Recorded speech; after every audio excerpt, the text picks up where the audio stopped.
you dear Honk, I have been wondering about this for years. Why do gas stations with the same brand, located close together, have different prices for their gas? We have several Arcos, for instance, in Torrance, Gardena, and Lawndale, and they all have different prices. Some of them are only a few blocks apart. Drives me crazy to fill up and drive 5 blocks and find gas 10 to 15 cents cheaper. And, yes, I understand the different pricing for different brands. Dave Kingsley, TorranceA. There are branding agreements with gas producers that spell out requirements. They could include the station must sell only that brand, that it is freshly painted and/or meets certain guidelines concerning the employees or environmental protections, said Sam Bayless, Director of Policy for the California Fuels and Convenience Alliance, which represents gas station owners and DOT. But the price of petrol is usually left to the proprietor of the gas station, typically not owned by the company whose big brand name is out front on the signs. The majority of stations are owned by someone who owns 1 or 2 stations, Bayless said.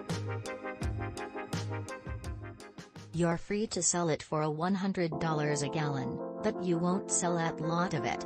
Folks, he was just making a point. He wasn't saying we are headed there, even though it sure seems like it, eh? Overhead, competition, location, supply and demand, and how much the station paid for that round of gas can come into play. Maybe a station has gas left over from last week's purchase that was much cheaper than this week's. The owner can choose to dive lower than the competition, or not. Q. When is the California Highway Patrol's truck scale on the eastbound 91 freeway going to be operational? More Sacramento bureaucracy. Andy O'Connor, Lake ForestA. Back in October, Sergeant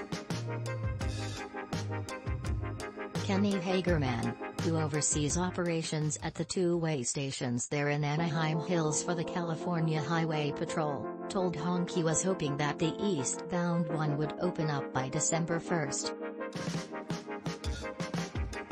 Both facilities were sagging with age, so they were torn down and rebuilt.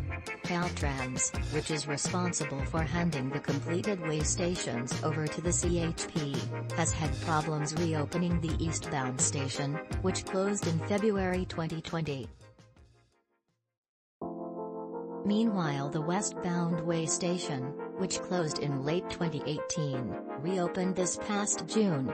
Hagerman said back in October the primary holdup on the eastbound side was a sign that directs truckers into the scale area.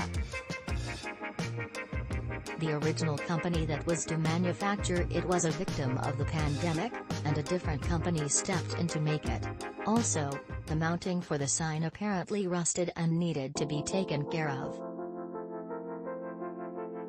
Way stations ensure trucks aren't carrying too much, potentially damaging highways, and also provide a place where big rigs can be randomly inspected to ensure such things as the brakes are in good shape to protect the drivers and the other motorists on the road.